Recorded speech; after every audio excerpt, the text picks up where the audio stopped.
Good morning, good afternoon, good evening, and welcome to the Jerusalem Center for Public Affairs War Room Update. We are on day number 264 of the war with the Gazan terrorists. That means 264 days that 120 Israeli hostages continued to languish in the dungeons of these terrorists, of these genocidal terrorists in the Gaza Strip. The IDF forces are operating all through the Gaza Strip, in the northern Gaza Strip, in the southern Gaza Strip, through Rafah, through that southern town adjacent to the border with Egypt, where really the last battalions of Hamas are still surviving, albeit on their last legs. The fighting has really continued on as we've taken the Philadelphia corridor, as we've now cut off that pipeline of that oxygen tube that has been feeding the terrorism from Egypt through the tunnels under the border into the Gaza Strip and straight into the hands of the terrorists. Unfortunately, this is something which takes a lot of manpower. We're going very slowly, looking through for and really uncovering hundreds of entrances to the different tunnels. The tunnel system in Gaza was very, very, very extensive, larger than the underground in London. And so that fighting is continuing on there all the time. Really one of the major incidents that we've seen just in the last 24 hours was IDF forces accompanying UN forces from UNICEF, the UN Children's Organization, to try and unify children who had been separated from their parents. As they're driving along, the convoy comes under attack from Hamas terrorists. They're not interested in the good well-being of the Gazan civilians in any way, shape, or form. They're not interested in humanitarian considerations. All they're interested in is attacking Israel. If it means that another few Palestinian children die, all the better from their perspective, because dead Palestinian children is good propaganda for the Western media. It doesn't matter the circumstances. Another terrorist was assassinated from the air using Hellfire rockets. It was a terrorist who had been involved in the whole missile mechanisms of the terrorists. One of the humanitarian organizations in the Gaza Strip said, well, we mourn the death of our comrade who was killed illegitimately by the Israeli forces. Do they really want to admit so quickly that one of their staff was actually a Palestinian Islamic Jihad terrorist? Do they even care? They believe that the audience, that those seeing their reports, will simply be drawn into the belief that Israel is indiscriminately attacking humanitarian workers for no reason whatsoever. And they believe that no one will care about the real reason why that terrorist was eliminated. In Lebanon, we've continued on with the same war of attrition. It's getting worse and worse in Lebanon. Hezbollah has an added interest in attacking and escalating the attacks on Israel, really looking forward towards the speech of Prime Minister Netanyahu in Congress, now set apparently for the 24th of July.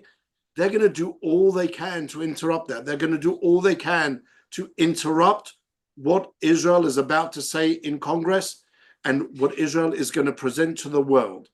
That's their goal. Their goal is to destroy Israel and to make sure that any type of reason that's being heard from Israel and from the Israeli side is completely disregarded. They're looking to bring destruction on Lebanon. They don't care. That's their goal. Their goal is to destroy Israel. Destruction in Lebanon, for them, is a good product because, again, it can be used to attack Israel, to discredit Israel, and to delegitimize Israel. Soon we'll see pictures of civilians, innocent civilians, obviously, in Lebanon, also paying the price for Hezbollah's aggression. In the south, the Houthis, another Iranian proxy, are continuing on with their aggression, attacking maritime vessels in the Gulf of Aden and coming up into the Red Sea. Their goal also is to cut off Israel's oxygen from its southern ports. They know that much of our imports come in through our southern ports, through the Red Sea, and therefore attacking shipping makes it much more difficult. The side effects of that really increasing the prices for all of Europe, because now shipping has to go all the way around Africa instead of going through the Suez Canal, is something that they don't care about. Egypt is losing hundreds of millions of dollars. They don't care. Their goal is to attack Israel. Egypt, our peace partner, as it were, is saying nothing about the Houthis' aggression, that God forbid they shouldn't be seen as someone who is supporting Israel in rejecting the Houthi terrorism. They don't care about the UN Security Council resolutions that have condemned the Houthis. They don't care about the UN Security Council resolutions that have invoked our Chapter 7, that ability of the Security Council to actually take aggressive actions against terrorists, because that's not part of their agenda. Their agenda is to attack Israel. In Judea and Samaria as well, the terrorists have continued on, the same terrorists that we see in Gaza, the same Hamas, Palestinian Islamic Jihad, Al-Aqsa Martyr Brigade, the Popular Front for the Liberation of Palestine, and all of the other terrorist organizations are not only active in the Gaza Strip, not only participated in the October 7 massacre and in terrorism before and after that, they are also participating and also exist and participate in terrorism in Judea and Samaria. There, the IDF forces have been operating really at very high levels, arresting over 4,150 people just in the last 8 months, most of them being Hamas terrorists. Those people are being put on trial at different stages. I know that from my background, and are being held in detention to ensure that they don't go back to this cycle of violence. And yet the terrorism is raging on there, supported by the Palestinian Authority. The Palestinian Authority is giving the back support for all of these terrorism, for all of the terrorism. It has to be understood. They are the ones who have been educating the Palestinians for the last 30 years to deny Israel's right to exist, to incite terrorism, to promote terrorism, and to dehumanize Jews to the point where Palestinians can invade Israel on the 7th of October and murder women, babies, children, burn them alive, torture them. That type of dehumanization doesn't happen overnight. The terrorists who carried out the October 7 massacre weren't 16-year-olds, 17-year-olds. Why do I say that age? They weren't people only educated under the Hamas rule since 2006. They were people who were educated under the Palestinian Authority and were given that education of hatred. It's something that was a product of the Oslo Accords. Not only that, they also pay salaries to terrorists. Billions of dollars have been spent by the Palestinian Authority paying salaries to terrorists. All of these actions are a clear breach of the Oslo Accords. Once they started terrorism, once they incited terrorism, once they started paying salaries to terrorism, that should have been a red flag. This cannot continue on. But Israel has continued to turn a blind eye to the Palestinian malfeasance. The international community has turned a blind eye to the Palestinian malfeasance. The Palestinian involvement in terrorism has been defined in different ways. At the start of the Oslo Accords, the victims of terrorism were called the victims of peace. They weren't victims of terrorism, they were victims of peace. And so that really brings us to our special guest today, Dr. Daniel Pipes, who's just recently released his new book called Israel Victory: How Zionists Win Acceptance and the Palestinians Get Liberated. Dr. Pipes, thank you for joining us. Thank you for inviting me. So let me just, if I may, just give a little bit of an idea of what we're talking about, statistics. And then I'll ask you to maybe just explain a little bit about the book and the theory.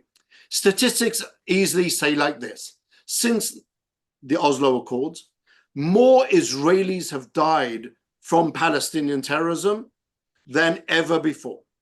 Since the Oslo Accords, more Palestinians have died as a result of their involvement in terrorism and the accompanying wars that have broken out than ever before. The Oslo Accords appear to have failed entirely, and yet, as Einstein is credited saying, the definition of insanity is doing the same thing, and I would add, in the same circumstances over and over again, and expecting a different result. What we've done with the Palestinians over and over again is the same idea, trying to bring about a different result. Land for peace. It hasn't worked until now and probably won't work, because that means there has to be a side that wants to accept the land and give peace. They don't want to give peace. They're not interested in peace. How many times can we go through that cycle? And so what Dr. Pipes is suggesting, if I'm correctly paraphrasing your theory, is that we have to wake up and say what we've been doing until now hasn't worked, reassess, and get to the point where Israel actually wins these wars. As we titled today's discussion, can Israel win the war without beating Hamas? Can we stay in that same position of stalemate and expect that our future will be any better than our past? Is that a correct analysis, Dr. Pipes? Sums it up very well. So let's walk us through some of those things. In the introduction, you already say that we're going to talk about really three different subjects that are part of this equation. How do we get to the point where Israel, firstly, gets its own acceptance in the international community? How do we get to the point where we have defeated our neighbors to the point where we're not interested in really dehumanizing them? We're interested in defeating that terrorist drive, right? And allowing the Palestinians to enjoy a prosperous future instead of the terrorism that they've gone through until now. Right. Well, I am a historian, and this influences my approach in two ways. First of all, looking at history, you see that conflicts come to an end when one side gives up. They continue so long as both sides aspire to win. That's just common sense. And there are plenty of historical examples of that. Giving up, well, not giving up would be World War I, when the Germans and their allies did not feel they really lost and wanted to do it again, and they did in World War II. And World War II is an example of giving up. The leaders in World War II learned from the mistakes of World War I and made sure that the defeated parties understood they were defeated and thereby could change. So that's one historical perspective. The need for closure, for defeat and victory in order to move on. The second historical perspective comes from looking at the history of what I'll anachronistically call Zionists and Palestinians. They were not called that back in the 1880s, but let's use those terms for simplicity's sake. The Zionists appeared, just a handful of them, literally, few, 12, 13 people, young men coming from Europe, didn't know Arabic, weren't farmers, didn't really know what they were doing. They were fueled by idealism. The locals, the Palestinians, said, no, we don't want you here, get out. The Zionists said, oh, wait, we will benefit you. You will profit by our being here. We are modern Europeans. We will bring roads and clean water and electricity and ports and so forth. And I'm arguing that this two set of mentalities, rejectionism and conciliation, I call them, that began close to 150 years ago, continue and continue to the present day, even though they are completely irrelevant now. The Zionist side has the F-35 wings and the high rises. Palestinians have nothing comparable. Yet still, the Palestinians have this rejectionist outlook that is completely counterproductive, out of date, eccentric. And more to the point, the Israelis have this conciliation. This, we will benefit you. You'll be glad we're here. And then added to that, which goes back 150 years, is what you were alluding to with the Oslo Accords of just over 30 years ago, where in addition to enrichment, in addition to this Zionist sense of pleading, you'll be better off with us, came a second thread, what I call placation, of being nice, of not bothering the Palestinians, of acceding to them in so many ways. And so these are the historic mentalities of the two sides that go on, decade after decade. And I'm arguing, hey, Israelis, wake up. You're not going to get anywhere by being nice, by conciliating, by enriching, by placating. You only get somewhere by winning, or more exactly, by imposing defeat on your enemy. And by the way, Palestinians, you will be better off once you've been defeated, because then you can begin normal life, build a polity, economy, society, and culture that are worthy of you, as opposed to this rejectionism, brutality, nihilism, violence, and so forth. But the key is Israel. Israelis need to change. They need to adopt a new outlook, one completely at variance with the historic Zionist approach. One, I might add, that is more in tune with the historic Jewish approach, going back a couple thousand years. The Bible believes in victory. Zionism does not.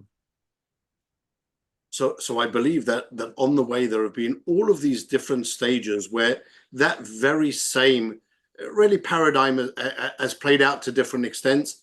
I often discuss a UN report from the Trilateral Committee that was set up after the War of Independence. The idea was to try and find a way for the Jewish state to live alongside its Arab neighbors. And really what you read there is exactly what you described, but in different terms. And I argue that also that nothing has really changed. So what do they say there? To come to some type of a compromise in this region, David Ben-Gurion asked the international community, asked the Arab neighbors to recognize the armistice lines of 1949 as the borders of the new nation state. That would mean Judea and Samaria would have remained outside of Israel's borders and would have remained in the hands of the Jordanians. What's amazing, and this no one would really believe if it wasn't written in a UN document, not that UN documents are necessarily the source of all truth, but historically they write that David Ben-Gurion suggested that Israel incorporate the Gaza Strip into Israel, and that Israel would give all of the residents of the Gaza Strip, the 70,000 people who had lived there previously, and the 200,000 people who had then moved there, would give them equal Israeli citizenship. Now that's just amazing. Imagine had that suggestion been accepted at the time, how it would have looked today.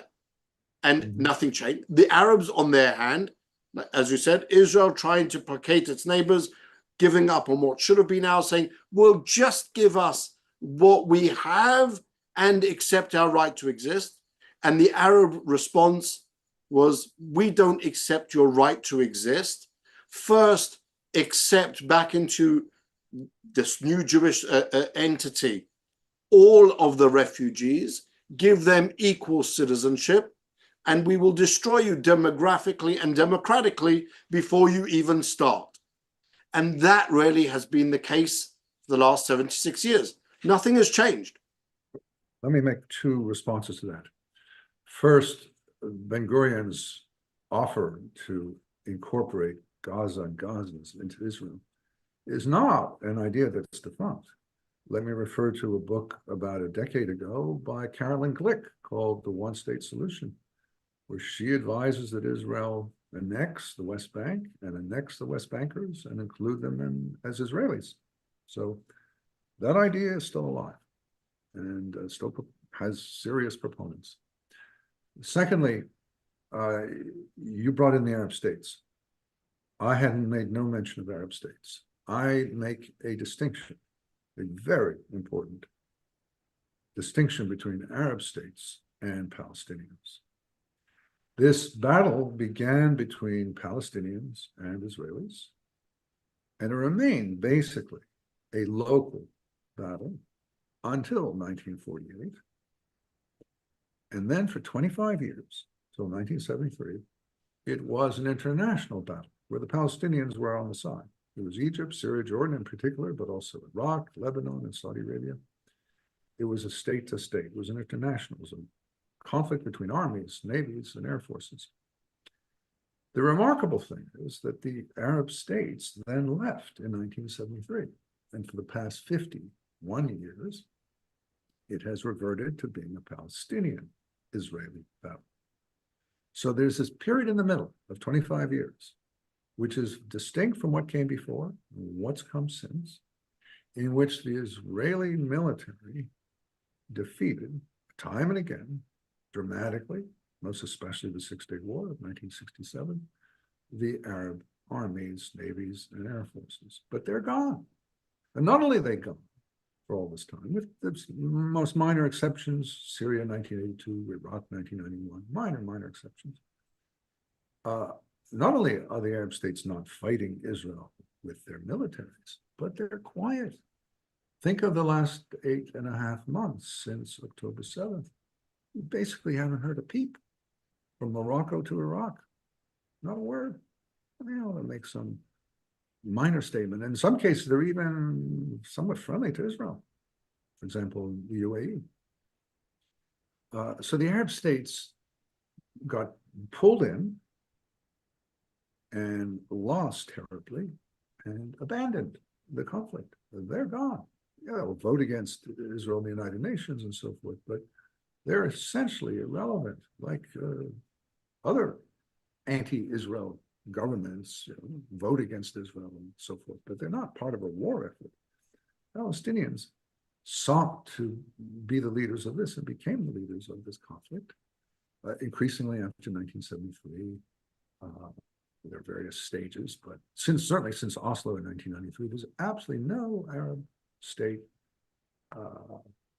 ambition to be back in this conflict. In fact, if you look more carefully at the Arab states, they effectively regret their intense engagement from 48 to 73. At that time, Gamal Abdel Nasser and others saw Israel as a mobilizing force, and it was. The problem is that after the states pulled back, their populations remained intensely interested in Israel. And the states have now, for decades, been trying to tamp down this anti-Zionism among their populations. And what's also striking is the two other regional governments, which had somewhat friendly relations with Israel, being Iran and Turkey, Iran till 1979, Turkey till 2003, have become far more engaged. They are now the anti-Israel states.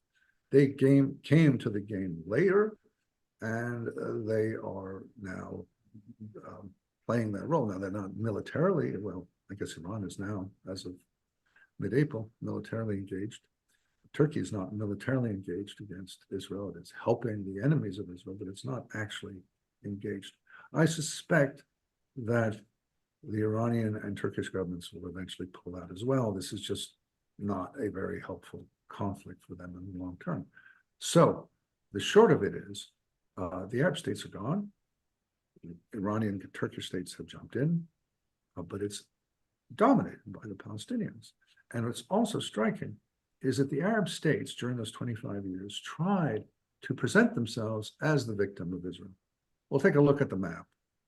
Take a look at the resources, at the demographics. It's pretty hard to make that point that Egypt and the others are victims of little Israel. But the Palestinians, who are in fact few in number and weak, have made that claim far more effectively than the Arab states. The Palestinians have presented themselves as the world's victim. They preeminently are the people who are suffering. They have suffered 50 Holocausts, according to Mahmoud Abbas. And this message is the message of October 7th that has been received around the world. The Palestinians are the victims. I think the latest count, according to Hamas, is 37,000 Gazans have died at Israel's hands. A completely fabricated number, but it works. And the antipathy towards Israel on behalf of the victims is very great. So the Arab states never got any sympathy. They got the Soviet backing and the like, but they didn't have sympathy. Palestinians have won sympathy.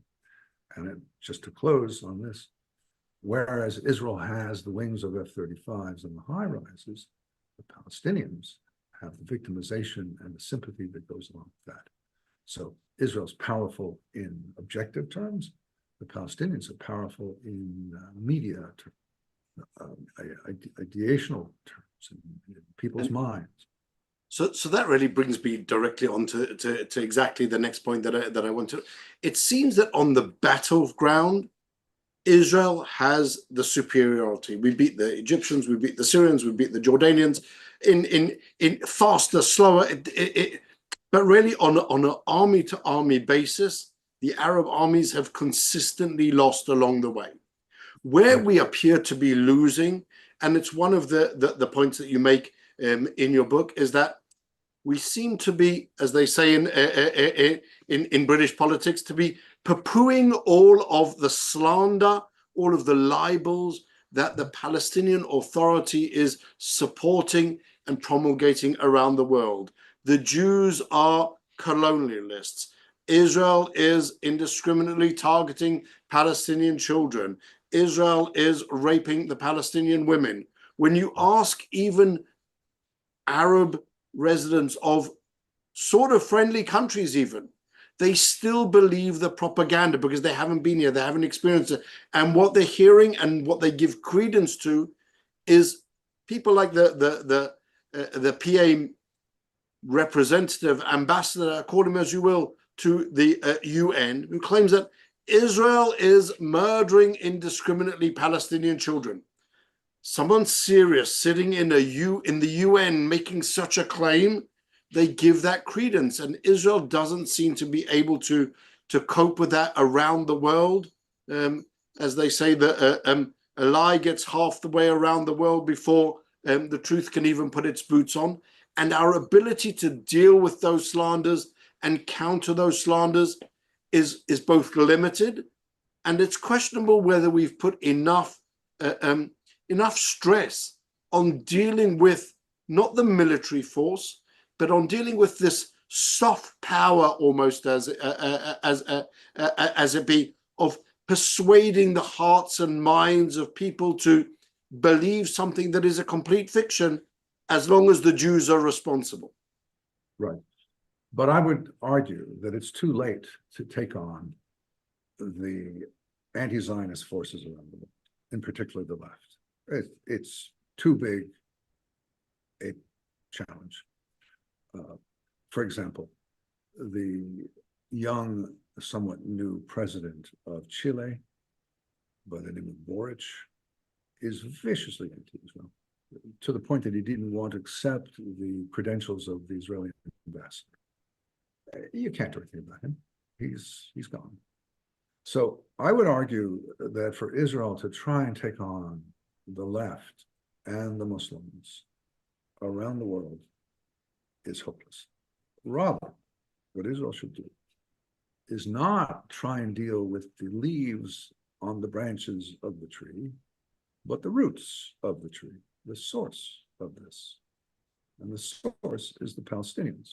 You mentioned the Palestinian Authority, and yes, that's part of it. But as we've seen since October 7th, Hamas also has a significant ability to influence, to mobilize public opinion. All those encampments across American campuses, for example, that wasn't the PA, that was Hamas. So together, the PA and Hamas have two formidable engines of publicity. And I don't think Israel is in a position to take them on. What it can do is undermine those machines in the first place by getting rid of the PA and Hamas. When I first wrote this a year ago, getting rid of Hamas seemed like a fantasy. Well, now it's a reality. And let's hope that the Israeli forces do get rid of Hamas as a governing authority, as an institution, as a body that can do things. Granted, the ideas behind it cannot be snuffed out, but the institution can be broken. And likewise, I would argue, and this now seems a bit remote, the PA must be brought down. You yourself are my authority. I cite you in the book for what the basis is for Israel not handing over monies to the PA.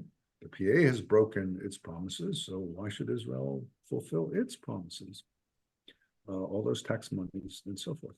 But it could go beyond money, because for sure, the Chinese or Russians or who knows, Iranians could fund the PA and take the place of the money.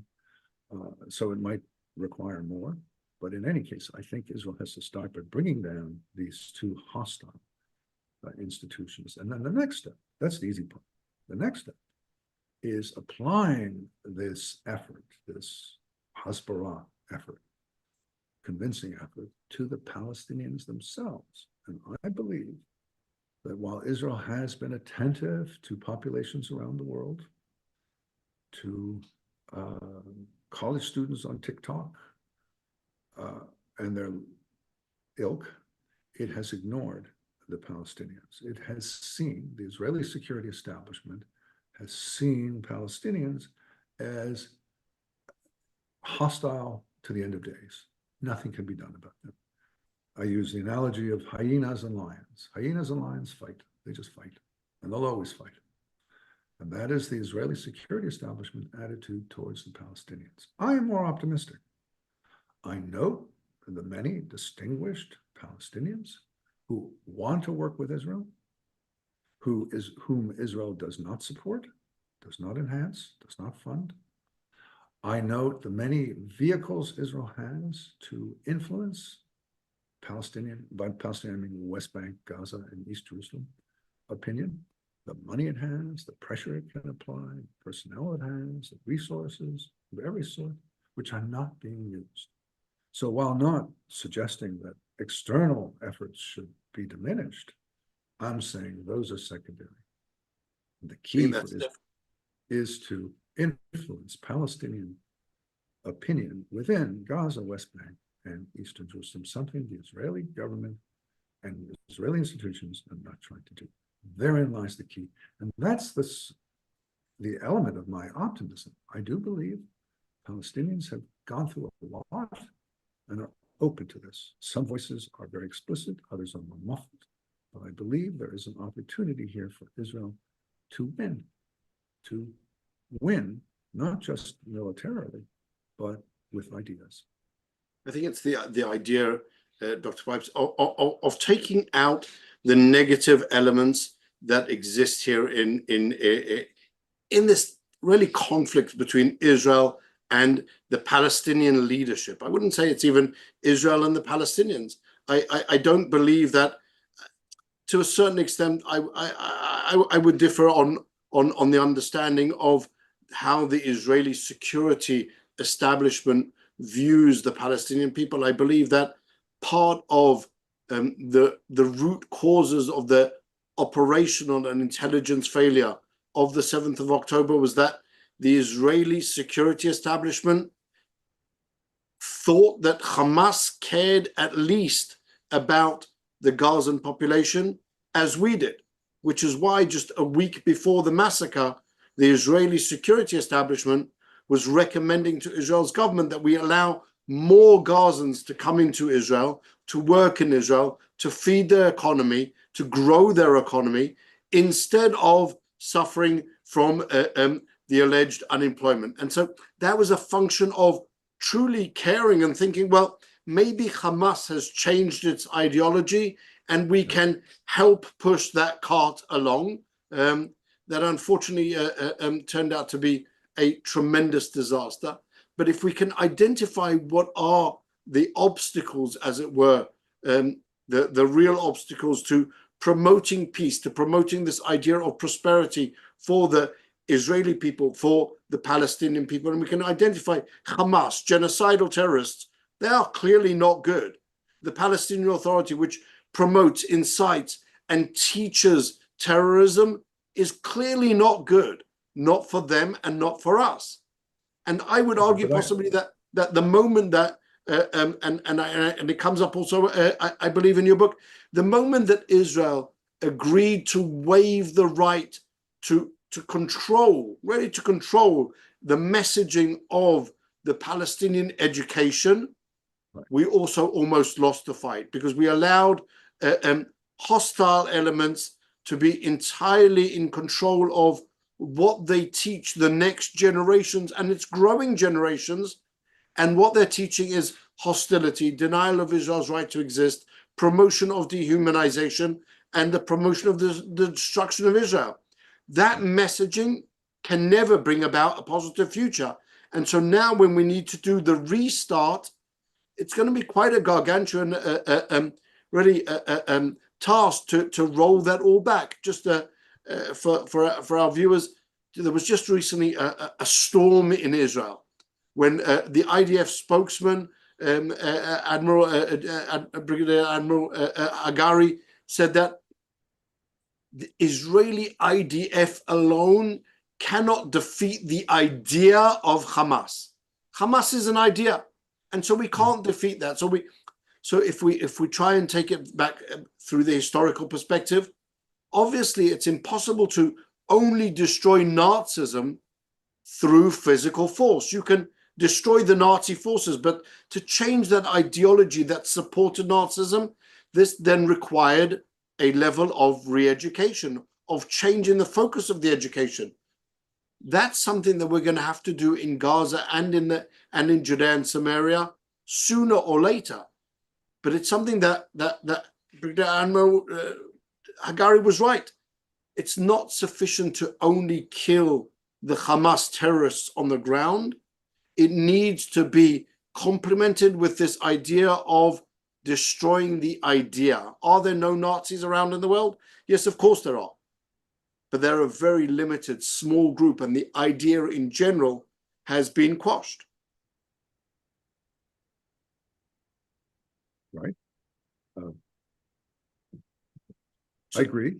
The October 7th was obviously a huge intelligence, well, not intelligence failure, what they call concepcia. Was as you pointed out, this notion that Hamas had become tame and was interested in welfare of its subject population. But that's a kind of minor topic. I'm looking at something bigger than this October 7th era. I'm looking at an era that goes back to the 1880s and in part to the 1990s, that of enrichment and placation. If we the Israelis, the Zionists, help Palestinians become better off, then they will be grateful to us. And if we are nice to them and gentle with them, they will be grateful to us. It's these that are the fundamental ideas going way back, in one case, quite far back in the other case, that I believe are the determinants of Israeli policy. And they're premised because they haven't worked. There's this pessimism. There was a conversation between the head of police and the security minister, which was then leaked, in which the head of police referred to, in this case, Israeli Muslim citizens, but applies to the West Bank, Gaza, and East Jerusalem populations as well. He said they're animals. They just keep fighting. They'll always fight. And that is, I think, in brief, this lions versus hyenas notion. Nothing we can do. All we can do is control them, keep arms away from them. And the like. But I'm saying, no, you're wrong. Be more optimistic. Be more ambitious. Try and influence them. There are already important voices that are calling for accepting Israel, working with Israel, benefiting from Israel. Build them, help them, find others, encourage others, provide them with protection, provide them with money, provide them with a platform, use them. They want to be used. I have a fantasy. I'm not serious about it, but it does make the point. In the security jails, in the jails with security prisoners, where they're not criminal per se, but political criminal prisoners are to be found. I have this fantasy of playing, say, the voice of Khalid Abu Tarmeh, a Muslim Israeli, talking about Israel and the benefits of being an Israeli, having his voice play for a week, 24/7, for every prisoner to hear, and then switch to the next person for another week. I'm not serious about it, but you get my idea. To inculcate we have the benefit of having Khalid here working with us on a daily basis. I understand exactly where you're coming from, to hear that voice of reason from within Palestinian society that sees the drive for a better future. And Khalid's not alone. We have a lot of connections with the Arab world, with Palestinians who understand that the current path is destructive and will never bring about any type of peace.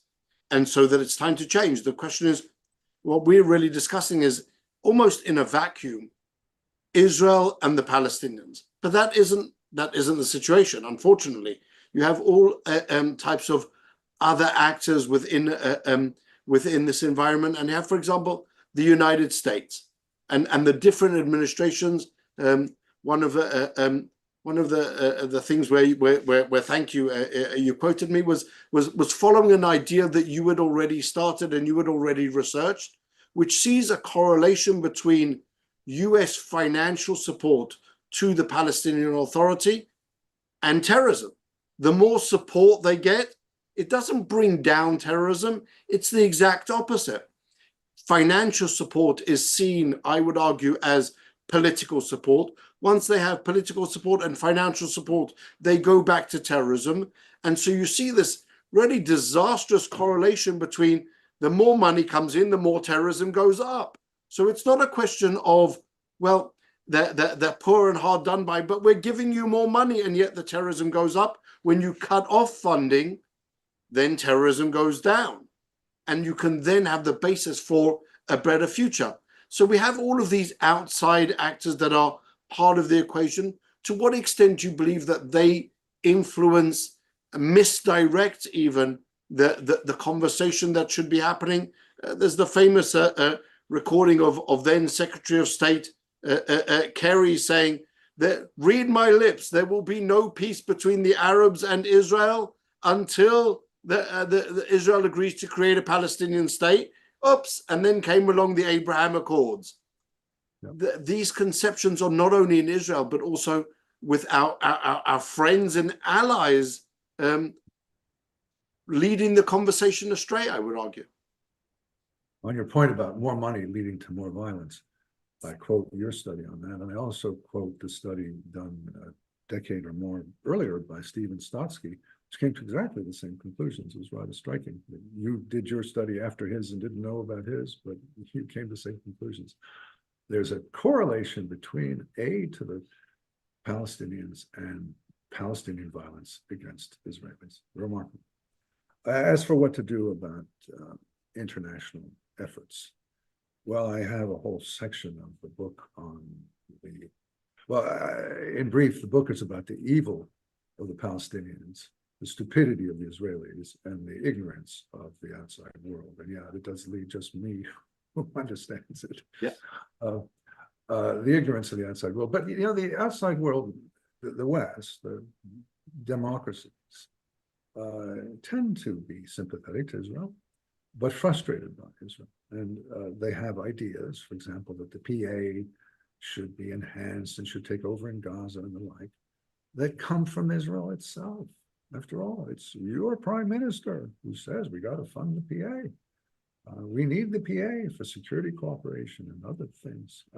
So over and over again, I see that the mistakes that the democratic West, I include Japan, South Korea, in that category, the mistakes the democratic West makes are mistakes that it learns from the Israelis of placation and enrichment and so forth. And it's the Israelis who say, I mean, look, it is internationally understood that if you have a rogue actor, say Russia, you cut off economic ties, right?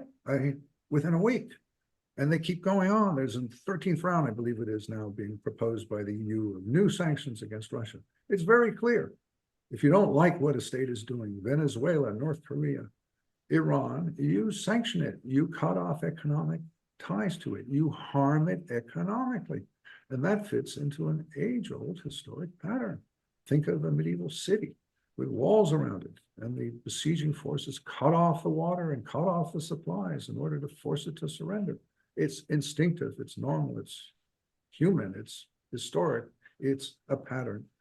But count on the Israelis to come up with a new idea, that of enrichment.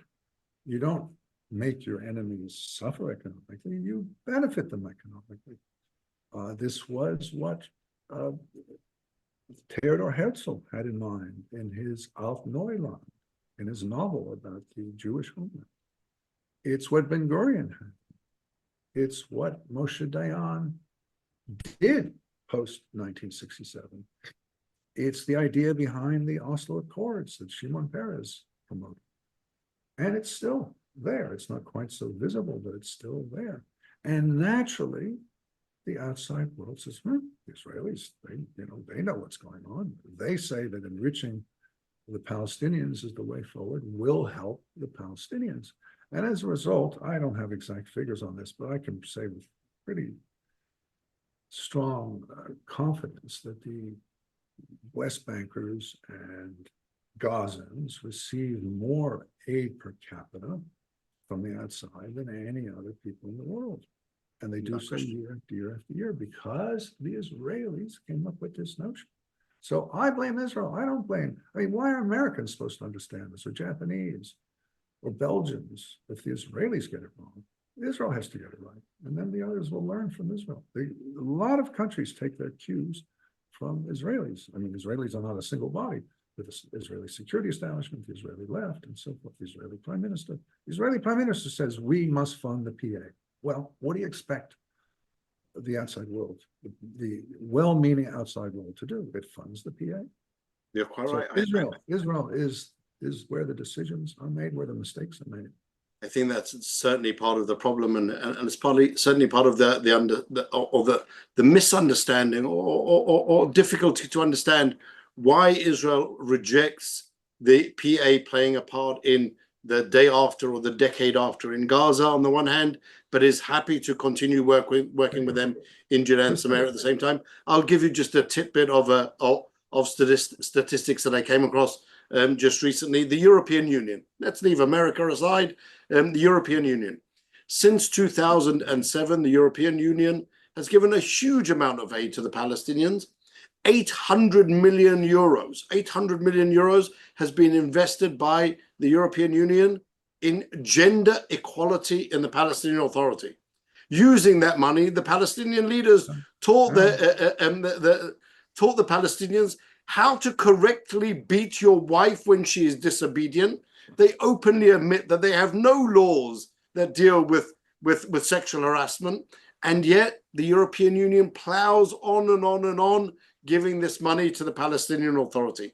It really is lacking in any type of logic, or even like, what's your ROI? What's your return on your investment for that? How's that going? Unfortunately, though, Dr. Pipes, we've come to the end of our time. So if I may just ask, going forward, a positive note, recommendation, outlook that you can give. Where are we going? Will we win? Will we not win? Will we give up? Should we give up? No, don't give up. Israel faces two main threats. One is the Iranian and potentially Turkish and other weapons of mass destruction, which is not my topic. And the other is the Palestinians. Their violence is a minor part. Their propaganda against Israel is the major part.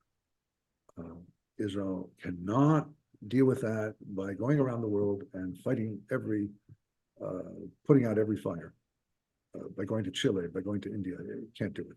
What Israel can do is go to the source of the problem, which is the populations, three populations: Gazans, West Bankers, East Jerusalem, Muslims, and work on them, convince them that this has gone on for too long. Your rejectionism is fruitless, hopeless, nihilistic, and there is a better way forward. But this will take a real change within Israel, first within Israel. It'll take determination, it'll take money, it'll take